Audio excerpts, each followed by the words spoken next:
Hi, it's Joe Jacobi, Chief Executive Officer of USA Canoe Kayak, and I'm honored to be asked to share my views of the sport for 2020 vision with the ICF Canoe Slalom Committee, as well as some of the coaches in the slalom community. It's been really interesting for me to attend the World Championships the last couple of years in sort of a new role leading USA Canoe Kayak. And I watched the athletes race and I watched them compete, and the level of the sport, I can't even believe I came from the sport sometime. It just feels like two different worlds. So a lot of my ideas about the sport and the kind of things that we need to do have a lot more to do with promotion of the sport, as well as really looking at where our sport is going and where the new participants are going to come from. So I have three ideas that I'd really like to share with the slalom community. Number one is really the promotion of the event. I was fortunate enough to actually attend the Sprint World Championships in Szeged, Hungary this past year.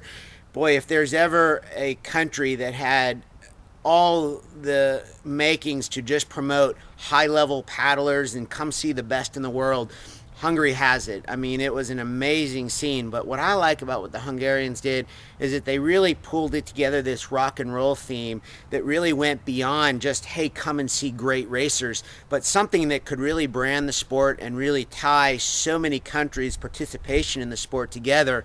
And I think that's something that we could really do. I look around, I see Slovakia doing some neat things. I see the French doing some neat things. I see the Brits doing some neat things. But it seems like it's very siloed right now in how we're really kind of taking our ideas to really pull the sport together.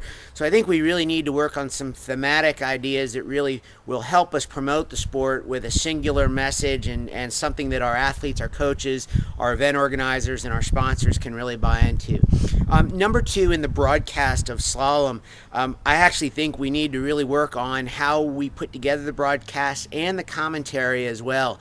I think the ICF has taken some very exciting steps in the live production of the race. I think the next step now is, how are we telling the story? Why are we coming up with compelling reasons for the average guy sitting on the couch that has so many choices what to watch? Why would they want to watch whitewater slalom? I think there's some really good models out there for us to follow in sports that are really telling their story well. And we've got such a great story, and I think we've got great athletes that are willing to really step up and be those role models. There is no doubt in my mind, guys like Peter Kauser, they are the ones that are really ready to step up and kind of be that story and really be rock stars, for the sport.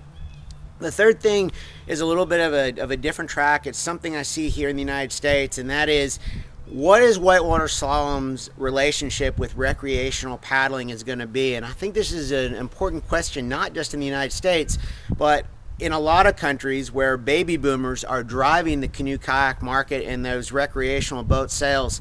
We're about to lose a lot of them. We have 15 more years of those people really buying a lot of boats, and I think how we sort of address how young people are going to get off the computer, get away from technology, get into the outdoors, and really want to be outside. Now, I know a lot of you that are watching this video might be thinking, well, we have a lot of good government and Olympic committees subsidies that are helping to fund our club system and recruitment into the sport.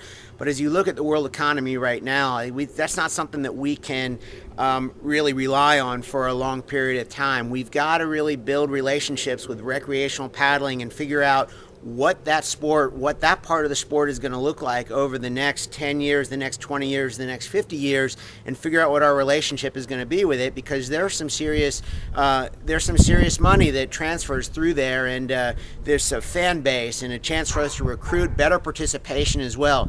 So those are kind of my thoughts about 2020, and sorry to have to do it in just a very short form video, but I look forward to talking about these ideas with you guys in the coming year, headed into an amazing Olympic Games in London. And thanks to all of you, the coaches, for getting together and discussing these issues, and to the ICF Slalom Committee. Thank you guys very much.